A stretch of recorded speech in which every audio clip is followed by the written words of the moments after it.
গল্পটি পুরোটা মন দিয়ে শেষ পর্যন্ত শুনবেন। আমার স্বামীর লাশ পড়েছিল আর আমার শাশুড়ি আমাকে মারধর করে বাড়ি থেকে বের করে দেন। আমি কাঁদতে কাঁদতে যাচ্ছিলাম, হঠাৎ দেখি একজন মহিলা বাচ্চাকে কোলে নিয়ে চিৎকার করে বলছে, কেউ আমাকে সাহায্য করুন, না হলে বাচ্চাটি মরে যাবে। আমার কাছে সেই সময় 500 টাকার নোট ছিল। আমি সেটা তাকে দিলাম। তিনি খুশি হয়ে আমাকে আশীর্বাদ করে বললেন, মা, তুমি বাড়িতে ফিরে যাও, তুমি এমন সুখ পাবে যা আজ পর্যন্ত কোনো মহিলা পায়নি। অবাক হয়ে ভাবলাম, স্বামী হারানো মেয়ে আমি, কি আর পাবো?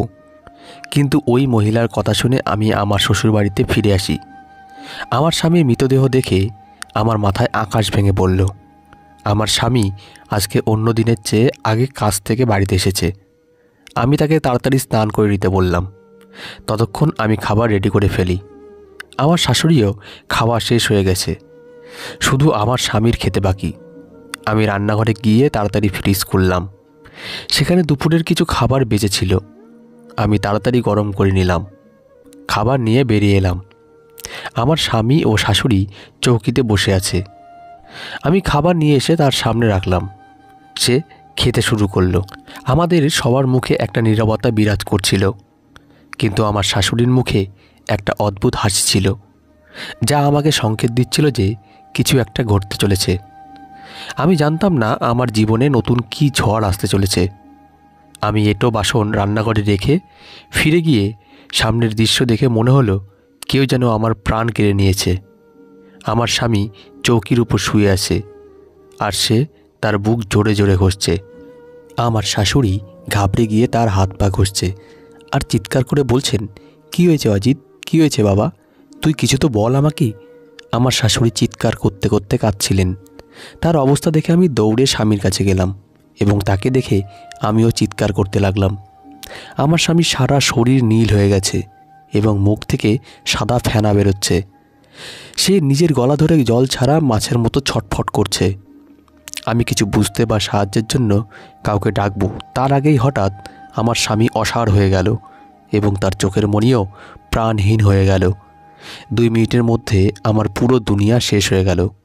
আমার স্বামী আমাকে এবং তার মাকে একা রেখে এই পৃথিবী থেকে চলে গেল।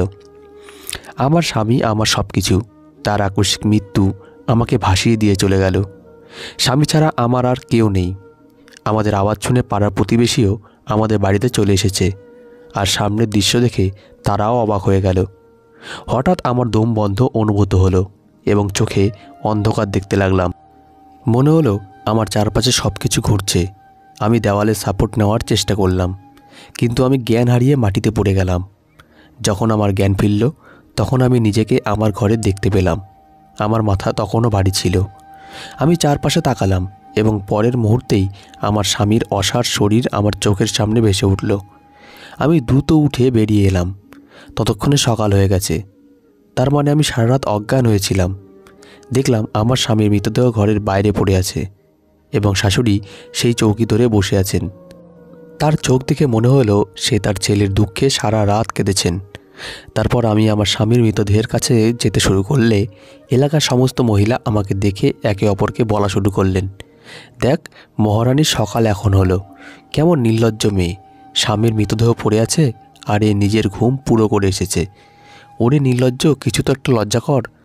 তোর শাশুড়ি সারা রাত চৌকির পাশে বসে আছে, তিনি সারা রাতে জলও স্পর্শ করেননি, তবুও তিনি কেবল তোকে নিয়ে উদ্বিগ্ন ছিল। তোকে যেন না ডাকা হয়, তোর স্বাস্থ্যের ক্ষতি না হয়। এই অবস্থাতেও তিনি কেবল তোকে নিয়ে চিন্তিত, আর তুই নিজের স্বামীকে মেরে তারপর আবার নির্লজ্জভাবে নিজের ঘুম পূরণ করছিস। আরে তোর তো লজ্জায় ডুবে মরে যাওয়া উচিত। আমি অবাক হয়ে তাদের কথা শুনছিলাম। এরা কত সুন্দরভাবে সমস্ত দোষ আমার ঘাড়ে চাপিয়ে দিচ্ছে। আমি এসবই ভাবছিলাম। তারপর আমি আমার স্বামীর দিকে যেতে লাগলাম এবং খাটের কাছে পৌঁছেছিলাম কি তখনই আমার মনে হলো কেউ যেন আমার চুল টেনে ধরেছে। আমি পিছনে ফিরে তাকাতেই দেখি আমার শাশুড়ি আমার চুলের মুঠি ধরে তার হাতের চেপে টেনে ধরেছেন। তারপর আমাকে ঠেলে ফেলে দিলেন। আমি দরজার কাছে গিয়ে পড়লাম। কোনো রকমে নিজেকে সামলে নিয়ে আবার খাটের কাছে যেতে লাগলাম। তখন আমার শাশুড়ি আমার দিকে এসে আমার মুখে জোরে থাপ্পড় মারল। আমি অবাক হয়ে গেলাম। আমার ঠোঁট ফুলে উঠল এবং ঠোঁট ফেটে রক্ত বেরোতে লাগলো। আমি নিজেকে ঠিকভাবে কন্ট্রোলও করতে পারিনি। তখনই তার কথাগুলো শুনে আমার পায়ের নিচ থেকে মাটি সরে গেল। তিনি আমাকে বললেন, আমার চোখের সামনে থেকে দূর হয়ে যা, তুই আমার ছেলের খুনি, তুই আমার ছেলেকে মেরে ফেলেছিস। আমার ছেলের জীবনে আসার পর থেকে তুই তার জীবনকে নরকের চেয়েও খারাপ করে দিয়েছিলি। তবুও তার হৃদয় ঠান্ডা হয়নি যে তুই তাকে মেরে ফেললি। আমি তার সামনে হাত জোর করে বললাম, আমি কিছুই করিনি, আমি তাকে মারিনি। আমি কেন এমন করব? সে আমার স্বামী, আপনি আমাকে তার কাছে যেতে দিন। কিন্তু আমার কথার প্রভাব আমার শাশুড়ির ওপর একটুও পড়েনি। তিনি আমার হাত ধরে টেনে গেটে নিয়ে গেলেন, আমাকে ধাক্কা দিয়ে বাড়ি থেকে বের করে দিলেন। আমার ওপর বিপদের পাহাড় নেমে এলো। একে তো স্বামীকে হারিয়েছি, তার ওপর ঘরছাড়া হয়ে পড়লাম। আমি গেটে হেলান দিয়ে কাঁদতে লাগলাম। আমি সেখানে অনেকক্ষণ দাঁড়িয়েছিলাম, কিন্তু ভিতরের সবার হৃদয় পাথরে পরিণত হয়েছিল। ভগ্ন হৃদয় রাস্তায় হাঁটতে লাগলাম।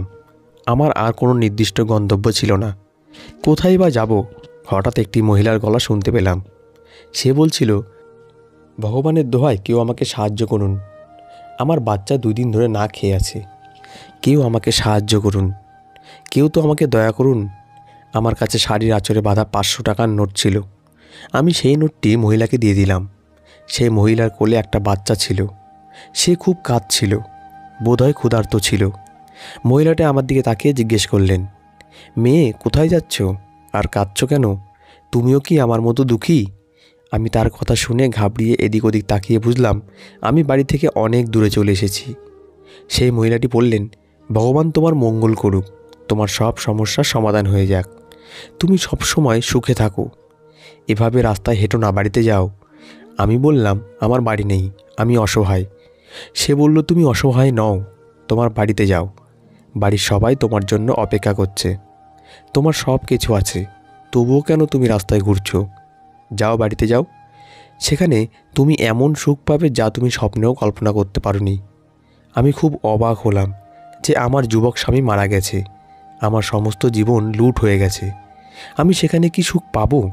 আশেপাশের পরিস্থিতি দেখে বাধ্য হয়ে আমি আবার বাড়ির দিকে যেতে লাগলাম এবং চিন্তা করতে লাগলাম, দেখি তো আমি সুখ পাই আর কোন সুখ না পেলেও আমি আবার আমার শাশুড়ির পায়ে পড়ব। হয়তো তিনি আমাকে দয়া করবেন এবং আমাকে আমার স্বামীর সাথে শেষবারের মতো দেখা করতে দেবেন। আমি বাড়ির দরজায় পৌঁছালে দেখলাম দরজার ভেতর থেকে বন্ধ নেই। আমি স্পন্দিত হৃদয়ে ঘরের দরজা খুললাম, কিন্তু দরজা খোলার সাথে সাথে সামনের দৃশ্য দেখে আমার সারা শরীর কাঁপতে লাগলো। আমার নাম রেশমি। আমি একটি ছোট্ট শহরে থাকি। আমার স্বামী, আমি এবং আমার শাশুড়ি একসাথে থাকি। এখন আমার বয়স 25 বছর। এটা সেই সময়ের কথা যখন আমার বয়স 21 বছর ছিল এবং আমি শহরের সেরা কলেজে পড়তাম। পড়াশোনার প্রতি তেমন আগ্রহ ছিল না, কিন্তু বাবার ভয়ের কারণে আমি পড়াশোনা করতে বাধ্য হয়েছিলাম। আমার বাবা একজন বিখ্যাত ব্যবসায়ী, কিন্তু আমাদের প্রতি তার ব্যবহার প্রথম থেকেই খুব কঠোর ছিল। জীবনে তাকে কখনো হাসতে দেখিনি।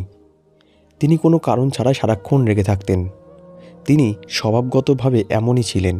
আমি তার একমাত্র মেয়ে, কিন্তু তবুও তিনি কখনো আমার সাথে ভালোবেসে কথা বলেননি। তিনি আমার ছোট বড় সমস্ত প্রয়োজনের দিকে নজর রাখতেন, কিন্তু আমি তার রাগের কারণে ভয়ে ভয়ে থাকতাম। আমার মা সবসময় খুব সাবধানে পা ফেলতেন এবং কোনো কিছু তার ইচ্ছার বিরুদ্ধে না যায় সেদিকে খেয়াল রাখতেন। আমার মাও একজন শিক্ষিত মহিলা ছিলেন। বাবার মনোভাবের কারণে আমাকে তার থেকে দূরে করে দেয়। এমনকি অতিরিক্ত ক্ষমতাও একজন মানুষকে তার প্রিয়জনদের থেকে আলাদা করে দেয়।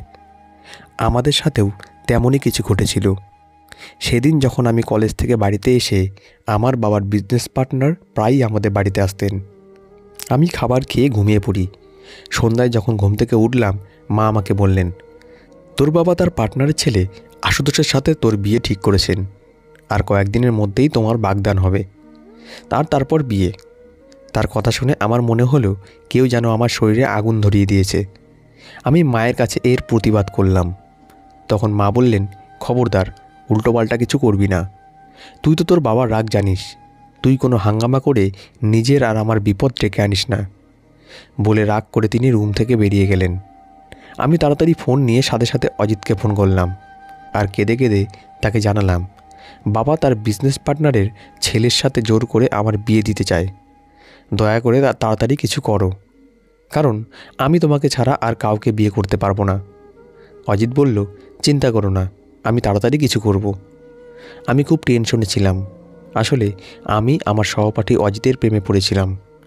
সে দেখতে ঠিকঠাকই ছিল। সে একটা মধ্যবিত্ত পরিবারের ছেলে, কিন্তু আমি তার জন্য সব কিছু করতে রাজি ছিলাম। কারণ সে খুব ভালো ছিল। তার বাড়িতে শুধু তার মা এবং সে তার থাকতো। তার বাবা অনেক আগেই মারা গেছেন। তার একটি বড় বোন ছিল যার অনেক আগেই বিয়ে হয়ে গেছে। অজিতের বাবার একটা ছোট ব্যবসা ছিল, যেটা অজিত চালাতো। কিন্তু তাতে আমার কোনো আপত্তি ছিল না, কারণ আমি কখনোই টাকা নিয়ে অহংকার করিনি। আমি বড়লোক বাবার মেয়ে। এভাবেই দিন কেটে যাচ্ছিল। একদিন আশুতোষের সাথে আমার বাগদান হয়ে গেল, কিন্তু আমি এতে খুশি ছিলাম না। ধীরে ধীরে আমার বিয়ের দিনও চলে আসে। বিয়ের 1 সপ্তাহ আগে অজিত তার মাকে নিয়ে আমাদের বাড়িতে আমার সম্বন্ধ নিয়ে এসেছিল। এসব দেখে আমার বাবা ওদেরকে অপমান করে বাড়ি থেকে তাড়িয়ে দেয়, আর আমার কাছ থেকে আমার মোবাইল নিয়ে নেয়। আমি এখন কি করব তা নিয়ে খুব দ্বিধায় ছিলাম। বিয়ের সাজে রেডিওতে দুপুর 2টার দিকে আমাকে পার্লারে যেতে হয়েছিল। মা আমার বান্ধবীকে আমার সাথে পাঠিয়ে বললেন সময় মতো বাড়িতে ফিরতে। আমি হ্যাঁ বলে মাথা নেড়ে 2 বান্ধবী গাড়িতে করে পার্লারে যাওয়ার জন্য বেরিয়ে পড়লাম।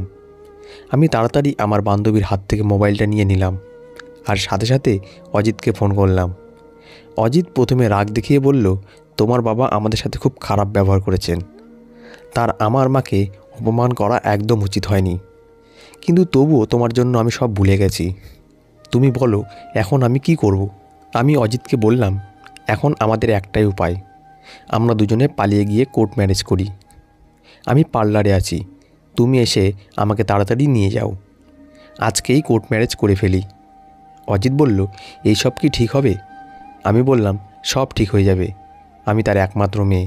আস্তে আস্তে তিনি সব ভুলে আমাকে মেনে নেবেন। অজিত বলল, ঠিক আছে, আমি তোমার পার্লারের কাছেই থাকবো, তুমি ফোন করো।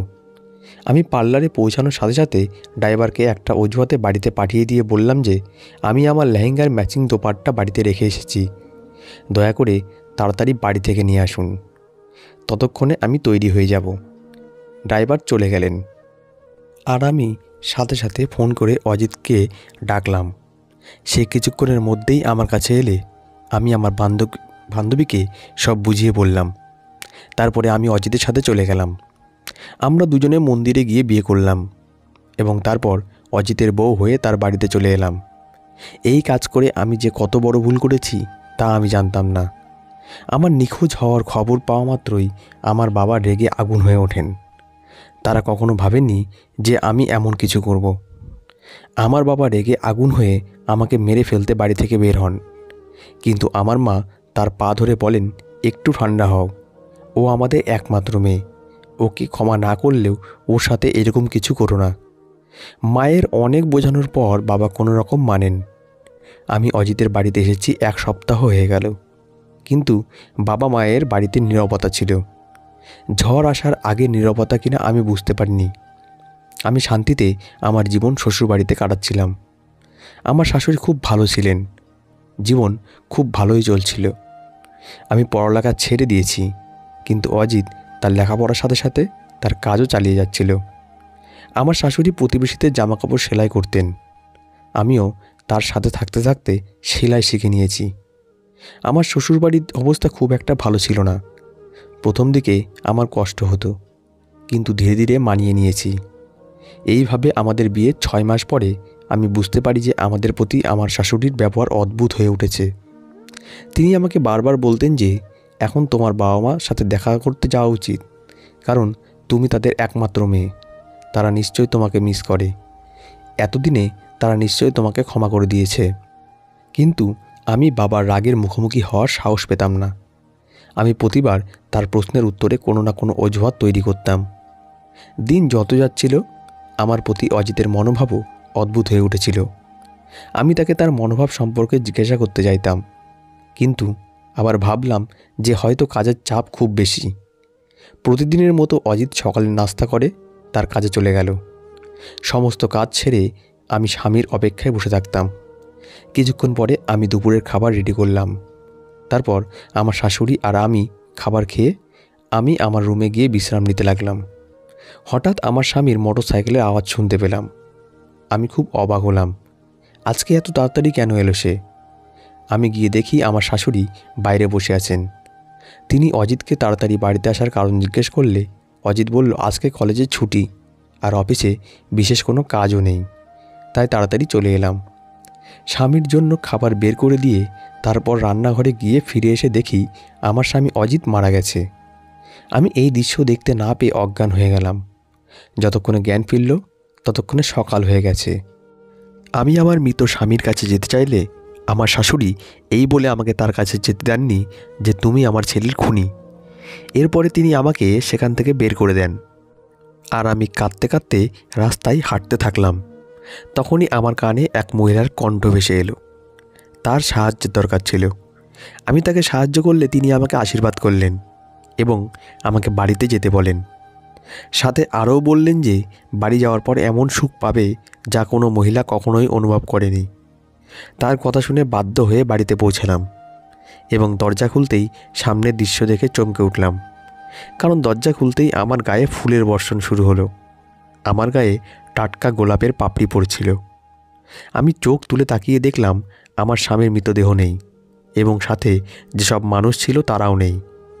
বাড়িটি ফুল দিয়ে সাজানো হয়েছে। ফুল দিয়ে দরজা পর্যন্ত একটি পথ তৈরি করা হয়েছে। এই সব দেখে আমি খুব অবাক হলাম। এটা কি? এই বাড়িতে তো একটা শোকের আবহাওয়া থাকা উচিত, তাহলে এই সব কি? আমার স্বামীর লাশ কোথায় গেল? আমার শাশুড়ি কোথায় গেল? আমি কিছুই বুঝতে পারছি না। আমি সেই ফুলের পাপড়ির ভিতর দিয়ে ঘরের ভিতরে ঢুকে পড়লাম। শাশুড়ির ঘর থেকে কথা বলার আওয়াজ ভেসে আসছিল। ভিতর থেকে আসা আওয়াজ শুনে আমি নিজের কানকে বিশ্বাস করতে পারছিলাম না এবং আমার তার কথাগুলো সত্যি মনে হতে লাগলো। সে সত্য বলেছে, আমি অসহায় নই, কিন্তু সরল এবং বোকা। আমার চোখের সামনে এমন জঘন্য ষড়যন্ত্র হলো, কিন্তু আমি কিছু বুঝতেই পারলাম না। আমার ভালোবাসার সুযোগ নিয়ে আমার সাথে এমন নোংরা খেল খেলা হয়েছে যে আমার নির্বুদ্ধিতার ওপর নিজেরই প্রচণ্ড রাগ হচ্ছিল। আমি কিভাবে একজনকে এত সুযোগ দিলাম যে সে আমার জীবন নিয়ে খেলতে পারল? আমার শাশুড়ি আমার স্বামীকে বলছে, সব কিছু ঠিক হয়ে গেছে, তুই গিয়ে যেখান থেকে পারিস ওকে খুঁজে আন। আমার স্বামী বলল, আমি তার চোখে মরে গেছি, সে আসবে আমার সাথে। আমার শাশুড়ি বললেন, ও খুব সরল আর বোকা, তুই ওর সামনে একটা অজুহাত দে। ওকে বল যে আমি অজ্ঞান হয়ে গেছিলাম এবং সবাই আমাকে মৃত ভেবেছিল। এর আমি কি করতে পারি? যেভাবেই হোক ওকে ফিরিয়ে আন। তুই ওকে যে উদ্দেশ্যে বিয়ে করেছিলি সেটা পূরণ হয়েছে। এখন ওকে এভাবে যেতে দিতে পারি না। আমরা এতদিন এই দিনটির জন্য অপেক্ষা করেছি। আমি খুব খুশি হয়েছিলাম যখন তুই আমাকে বলেছিলে যে তুই খুব বড়লোক বাবার একমাত্র মেয়েকে তোর ফাঁদে ফেলেছিস। কিন্তু আমি কি করে জানবো যে তার বাপ এমন বদরাগী হবে? যখন তারা দুজনে পালালি আমি ভেবেছিলাম যে তিনি তার একমাত্র সন্তানকে ক্ষমা করবেন, কিন্তু না, সেই বুড়ো আমাদের পুরো পরিকল্পনা নষ্ট করে দেয়। আর এদিকে এই লায়লা তাকে আঁকড়ে ধরে পড়ে রইল। তাই আমি তোর মৃত্যুর নাটক তৈরি করি। আমি প্ল্যান করেছিলাম যে আমি ওকে দোষী বানিয়ে বাড়ি থেকে বের করে দেব, কারণ ও ওর বাবা মায়ের সাথে দেখা করতে চায় না। আমরা আর কতদিন ওকে বিনা স্বার্থে পুষব?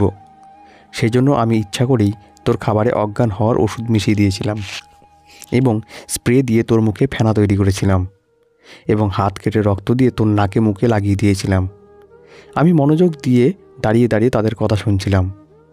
আর কি বাকি আছে শুনতে? এটা শুনে প্রথমে ছোটো মোটো ঝটকা লেগেছিল। আমার শাশুড়ির পরের কথায় আমার জীবন বেরিয়ে যাওয়ার অবস্থা হলো। আমি মাথা ঘুরে মেঝেতে পড়ে গেলাম। আমার স্বামী এবং শাশুড়ি কিছু পড়ার শব্দ শুনে দরজার দিকে তাকালে তাদের মুখে ভয়ের ছাপ ফুটে ওঠে। তারা আমাকে বিছানায় শুইয়ে দিল এবং যখন আমার জ্ঞান ফিরল তখন স্বামী অজিত রুমে অস্থিরভাবে হাঁটাহাঁটি করছিল। আমি ধরপড় করে উঠে বললাম, আমাকে আমার বাবা মায়ের বাড়িতে যেতে হবে। বলেই তাদের কোনো কথা না শুনে আমি আমার বাবা মায়ের বাড়িতে যেতে লাগলাম। যখন আমি সেখানে পৌঁছালাম আমি জানতে পারি যে আমার বাবা 1 সপ্তাহ আগে মারা গেছেন এবং তার পুরো সম্পত্তি আমার নামে করে দিয়েছেন। আমার মা আমাকে দেখে আমাকে জড়িয়ে ধরে কাঁদতে লাগলেন। আমারও একই অবস্থা। আসলে অজিত আমাকে সম্পদের লোভে বিয়ে করেছিল। প্রথমে সব ঠিকঠাকই ছিল, কিন্তু যখন সে জানতে পারল যে আমার বাবা জেদ করে আমাকে 1 পয়সাও দেবেন না, তখন তার মন আমার দিক থেকে উঠে গেল। মা ছেলে দুজনেই আমাকে বের করে দেওয়ার কারণ খুঁজতে থাকে এবং কোনো কারণ না পেয়ে তারা নিজেদের বানানো নাটকের আশ্রয় নেয় এবং আমার উপর দোষ চাপিয়ে আমাকে বাড়ি থেকে বের করে দেয়। পরে তারা কারো কাছ থেকে জানতে পারে যে আমার বাবা মারা গেছেন, তিনি তার সমস্ত সম্পত্তি আমার নামে করে দিয়ে গেছেন। দীপক এই খবর শোনার সাথে সাথে উঠে বসে। তাতে এলাকার কেউ কেউ ভয় পেয়ে যায়, আবার কেউ কেউ কারণ জানার চেষ্টা করে। সে এমন ভাব করে যে তার কিছুই মনে নেই। সবাই ভেবেছিল এটা আমারই দোষ, আমি অজ্ঞান হয়ে যাওয়াকে মৃত্যু ভেবেছিলাম। একে একে সবাই সেখান থেকে চলে গেল। আমার শাশুড়ি এবং আমার স্বামী সম্পত্তির লোভে আমাকে ফিরিয়ে আনতে চেয়েছিলেন, যাতে তারা আমার সমস্ত সম্পত্তি তাদের নামে করে নিতে পারে। সেই জন্য আমাকে খুশি করার জন্য আমাকে স্বাগত জানানোর সম্পূর্ণ ব্যবস্থা করেছিল। কিন্তু আমিও সিদ্ধান্ত নিয়েছি যে আমি কখনোই তাদের ক্ষমা করব না। সন্ধ্যায় আমার স্বামী এবং শাশুড়ি আমার বাড়িতে এসে আমার কাছে ক্ষমা চাইতে শুরু করে, কিন্তু তারা যা বলছিল তা আমার উপর কোনো প্রভাব ফেলেনি। কয়েকদিন পর আমি জানতে পারি যে আমার শাশুড়ি তার কাজে শাস্তি পেয়েছেন, তার প্যারালাইসিস হয়। অজিতের অবস্থাও খুব খারাপ। ওর অবস্থা দেখে আমার হৃদয় কেঁদে উঠত। সে আমার সাথে যাই করুক না কেন, কিন্তু সে আমার ভালোবাসা ছিল, তাই আমি না চাইলেও তাকে ক্ষমা করে দিয়েছি। আমার শাশুড়ি এবং স্বামী উভয়েই অনেক বদলে গেছে। ধনের লালসা তাদের জীবন থেকে চলে গেছে। 2 বছর পর ভগবান আমাকে একটি সুন্দর ছেলে দিয়েছেন এবং আমি হাসিখুশি জীবনযাপন করছি। সম্পদের লোভ মানুষকে অন্ধ করে দেয়, একমাত্র হোঁচট খেয়েই সে সুস্থ হতে পারে। তো বন্ধুরা, আজকের গল্পটি এই পর্যন্তই। গল্পটি কেমন লাগলো কমেন্ট করে জানাবেন প্লিজ। গল্পটিকে একটা লাইক দেবেন আর পরবর্তী গল্পের জন্য চ্যানেলটি সাবস্ক্রাইব করুন এবং পাশে থাকা বেল আইকনটি ক্লিক করে রাখুন। Thanks for watching.